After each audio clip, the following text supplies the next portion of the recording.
The incessant drone of machinery filled the air, echoing through Adrian's workshop like a symphony of steel and steam. His fingers, smudged with oil and metallic dust, worked deftly over the chassis of the contraption sprawled across his workbench.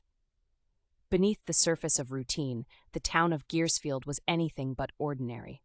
Every resident was a cog in the colossal clockwork that drove the economy of their fortress-like city, fabricating intricate devices from the precious materials harvested from the nearby mines.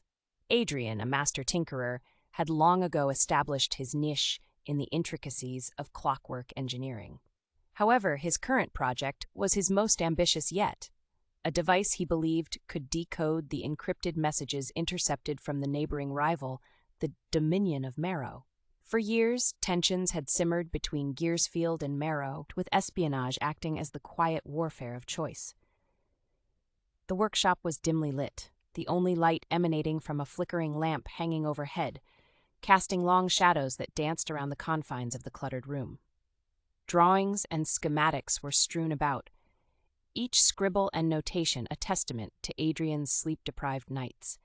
He knew the gravity of what he was trying to achieve. This device could tip the scales in their delicate Cold War, and time was an unrelenting enemy. A sudden rap at the door jolted Adrian from his thoughts. He glanced up, puzzled and slightly irritated at the interruption. "Who could it be at this hour?" he muttered under his breath as he moved towards the door. Swinging it open, he was met with the sight of Eleanor, a peer in the realms of mechanical and electrical expertise, though her expressions tonight read urgent, bordering on harried. "Adrian, you need to stop all work on your project immediately," she hissed, darting a cautious glance over her shoulder before stepping inside and shutting the door behind her. "What? Why?" Adrian's brows furrowed in confusion and sudden concern. "Did Marrow—" "It's not just Marrow," Eleanor interrupted, her voice a whisper as if the very walls had ears. "I found evidence that someone in Gearsfield is leaking information. There's a mole, Adrian, and your project, it's not as secret as you think."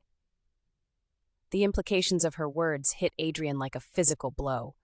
Betrayal within their city-state meant not only the potential fall of his own aspirations, but a direct threat to the safety and security of their entire society. Driven by a mixture of fear and resolve, Adrian and Eleanor set to work that very night. They meticulously scrubbed his workshop for any bugs or listening devices, finding two cleverly disguised mechanisms lodged inside his oldest timepiece and beneath the workbench. The next days were spent re-evaluating their circle, quietly observing their colleagues and friends for any unusual behaviors, any slips that could indicate treachery. Their careful vigilance paid off sooner than anticipated. A pattern emerged, subtle but unmistakable, leading to a young apprentice who had recently been spending his nights not at home, but in the sectors of the city closest to the Marrow border. They followed him one chilly dusk, watching from the shadows as he met with a figure cloaked in the silhouettes of the rival city's garb. With proof in hand and heavy hearts, they reported their findings to the city's council. Justice in Gearsfield, while swift, was not without mercy, and the young apprentice was exiled. His prior contributions to the city-state, his only saving grace from a harsher punishment. Time resumed its relentless march, and the unveiling of the mole seemed to restore a temporary peace. Adrian's device was completed with an accelerated fervor, and when finally employed, it successfully decrypted critical communications from Marrow. Plans for an imminent sabotage were unveiled, and Gearsfield fortified its defenses just in time to deter what would have been a devastating assault. In the wake of victory, the citizens of Gearsfield celebrated their survival and the genius of Dryan's invention. Yet for Adrian, the victory was bittersweet. The echo of treachery lingered, a reminder of the fragility of trust, even among those driven by the same purpose and under the banner of the same gears and steam.